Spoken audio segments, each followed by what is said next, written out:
Hello, the story I want to tell you today takes place in California, USA. With its strong and diverse economy, California is known as a center for technology, entertainment, and culture. The cities of Los Angeles and San Francisco, located in California, are both vibrant and globally renowned urban centers. The main character of the story is Jaycee Dugard. She was born on May 3, 1980.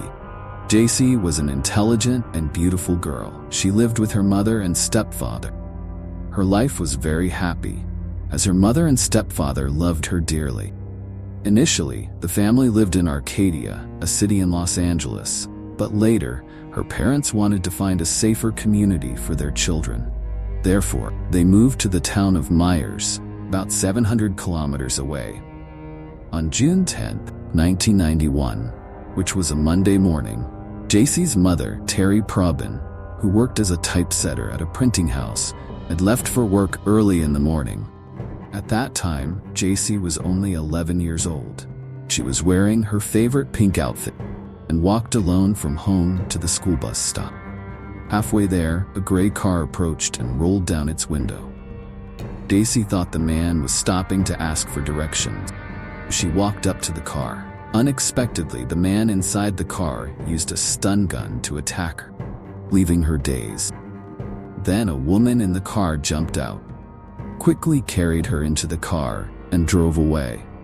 The area was not far from Jaycee's home.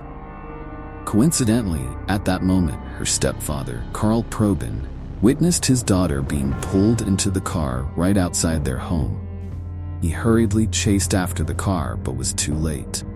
Not only did he fail to catch up, but he also could not clearly see the car's license plate, only noting that there were two people in the car, including a woman. He immediately called the police. The American police responded very quickly. Within a few hours, local media continuously reported on the incident and called for public attention, hoping for cooperation to rescue the girl as soon as possible. The police deployed a large force to search. Helicopters and search dogs were also mobilized. Additionally, many volunteers joined the search team.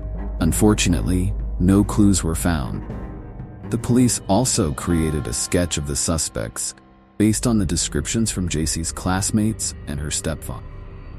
However, due to the distance they observed from, the accuracy of the sketch could not be guaranteed. A few days later, tens of thousands of flyers and posters were sent to businesses across the United States. Because Jaycee's favorite color was pink, the town was covered with pink ribbons as a reminder of her disappearance and as a show of community support for Jaycee's family. To further broaden the impact, her mother founded an organization called Jaycee's Hope to thank the volunteers, advisors, and fundraising efforts. Subsequently, T-shirts, sweatshirts, and missing person posters for Jaycee were widely circulated. There was even a special song written for her by a singer. Jaycee Lee. The case quickly gained national attention in the United States and even appeared on the popular American TV show America's Most Wanted. Unfortunately, despite everyone's efforts, Jaycee could not be found. In despair, the police began to wonder if the perpetrator might be someone familiar, with the first suspect being Jaycee's stepfather, as he was a direct witness. If he was the mastermind, it would explain why the police could not find her. The police then took Jaycee's stepfather to the station for questioning. They also administered a lie detector test on him, but nothing abnormal was found. Thus, he was removed from the list of suspects. The second person the police suspected was her biological father, Ken Slayton. They thought he might have wanted his daughter to be with him and had used coercion to achieve that. However, after investigation, they discovered that Ken did not even know he had a child. It turned out that he and Jaycee's mother had once had a relationship, but then they broke up, and Jaycee's mother never revealed that she had a child. Therefore, Jaycee's biological father was also cleared of suspicion. Unable to find any other suspects, the case stalled. Over time, the case was gradually forgotten. There were rumors that Jaycee might have been abandoned in a remote place and was no longer alive. Despite what many people thought, Jaycee's mother never gave up. She always believed that her daughter was still alive. More than 1 million missing person flyers were distributed. Over time, people also used technology to simulate what she would look like as she grew up. But Jaycee seemed to have vanished from the world without leaving any clues. So where did she actually go? What terrible things did she have to endure? Next, we will push the timeline back to that fateful day, June 10th, 1991. On that day, after being dragged into the car, Jaycee vaguely heard a conversation between a man and a woman. "Oh my God, we really captured it and got away successfully. I can't believe it." When she fully came to, Jaycee found herself about 180 kilometers away from her home. At that moment, her world had completely changed. She was held in a dilapidated shed. Surrounding her were a series of tattered tents, covered with plastic sheets, filled with old items and trash. At first glance, this place looked like an abandoned backyard, unnoticed by anyone. The people who brought her here were a pair of mentally disturbed husband and wife. The husband was Phillip Garrido, and the wife was Nancy Garrido. Phillip had a criminal record. He was born in California in 1951. After finishing high school at the age of 21, he attacked a 14-year-old girl and sexually assaulted her. Although he was arrested, the girl's family, wanting to protect their daughter's honor, did not allow her to testify in court. This helped Phillip escape legal punishment. Later, Phillip entered into a marriage. During their marriage, he repeatedly assaulted his wife, causing her to want a divorce. At that point, he tried to force his wife to stay with him. Eventually, his wife turned to the law, and they successfully divorced. In 1976, at the age of 25, Phillip kidnapped a 25-year-old woman named Catherine Calloway. The girl was kept in a shed and sexually assaulted. A patrolling police officer later noticed a car parked outside the shed. Feeling something was odd, went inside to check, and the incident was brought to light. Basing Catherine's testimony in court, Phillip was helpless to defend himself and was ultimately sentenced to 50 years in prison. Strangely, while he was in prison, Nancy frequently visited Phillip and gradually developed feelings for him. The two became a couple, and on October 5, 1981, Nancy and Phillip miraculously married in prison. On August 26, 1988, after 11 years in prison, Phillip was granted parole for good behavior and was fitted with an electronic monitoring bracelet. The local prosecutor's office also conducted regular home checks to prevent him from committing further crimes. However, he showed no remorse and wanted to offend again.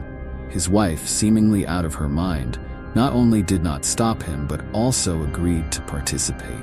Consequently, the couple collaborated to drive around the city.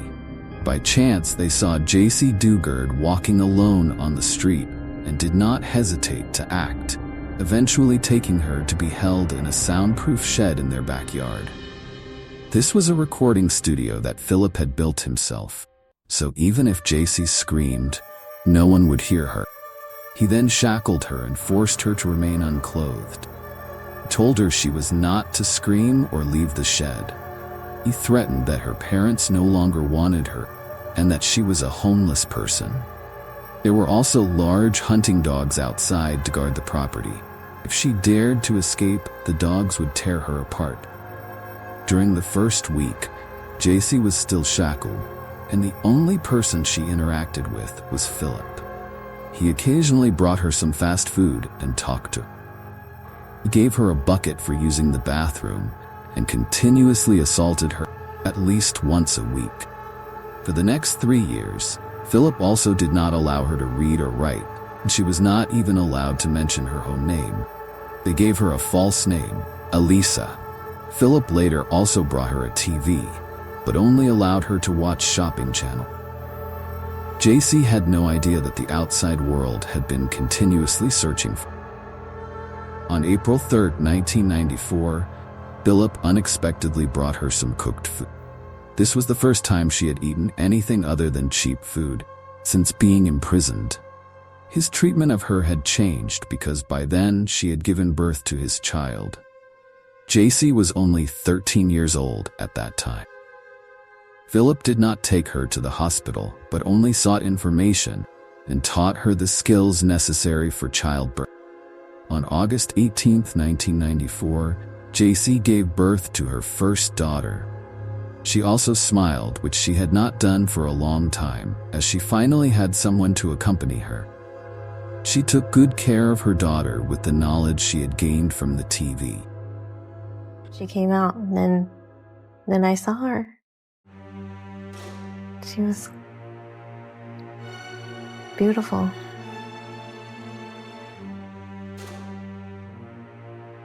I felt like I wasn't alone anymore.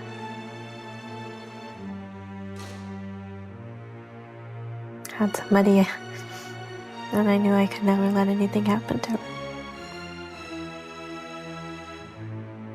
I didn't know how I was going to do that, but I did. In 1997, Jaycee gave birth to her second daughter. To provide more space for the two children to live, Phillip set up a larger tent in the backyard. Jaycee was allowed to leave the room and carry the baby into the tent. Although the two children were Jaycee's, please Nancy, Phillip made the children call Nancy Mom, and Jaycee took on the role of their older sister. He believed that the only way to ensure the children grew up without being discovered was to deceive everyone. And indeed, outsiders believed that the two children were Nancy's and had no suspicions at all. By 2009, 18 years had passed since Jaycee was kidnapped. Her mother had never given up searching for her daughter. Finally, a new breakthrough emerged. On August 24, 2009, Phillip went to the FBI office in San Francisco and left a note expressing his views on religion and sexuality, mainly to describe that he had recognized his past mistakes and was no longer committing crimes, and he claimed he could help others do the same. Moreover, he also brought his two daughters to the University of California campus to request permission to lecture on religion. This process coincidentally involved the university's police department. At that time, he met with the department head, Lisa Campbell. During the meeting, she found Phillip to be eccentric and noticed that the two girls he brought acted very strangely. Both had a fear of Phillip and always appeared somber. They were very cautious and showed extreme obedience to Phillip. Lisa felt that something was wrong and asked Phillip to sign some documents, while secretly requesting a police investigation into him. After investigating, she discovered that Phillip was a man with a long criminal record. The next afternoon, Phillip returned for an appointment at 2 p.m., accompanied by his two daughters. They appeared very pale, as if they had not been exposed to sunlight a long time. Immediately, Lisa contacted Phillip's probation officer to understand the situation. When the probation officer heard that Phillip had brought two children, they were alarmed, as Phillip was prohibited from having contact with minors due to his past crime. Therefore, investigators went to Phillip's home to investigate his relationship with the two girls. However, they only found Nancy and his elderly mother at home, with no sign of the two girls. Phillip then explained that the girls were his neighbor's children, and the children's parents had agreed to let him take them to the university. The investigators requested that he bring the children and their parents to the parole office for clarification the following day. On August 26, 2009, Phillip Garrido and his two daughters went to the parole office. Here, Phillip and Nancy, his relative, along with the two girls, all confirmed that Jaycee Dugard, whose real name was Elisa, and the two girls were her children. Jaycee also admitted that her name was Elisa, and that the two girls were her children. She also asserted that Phillip was a good man who treated her and the children well. two daughters also agreed that Phillip was very good to them and their mother.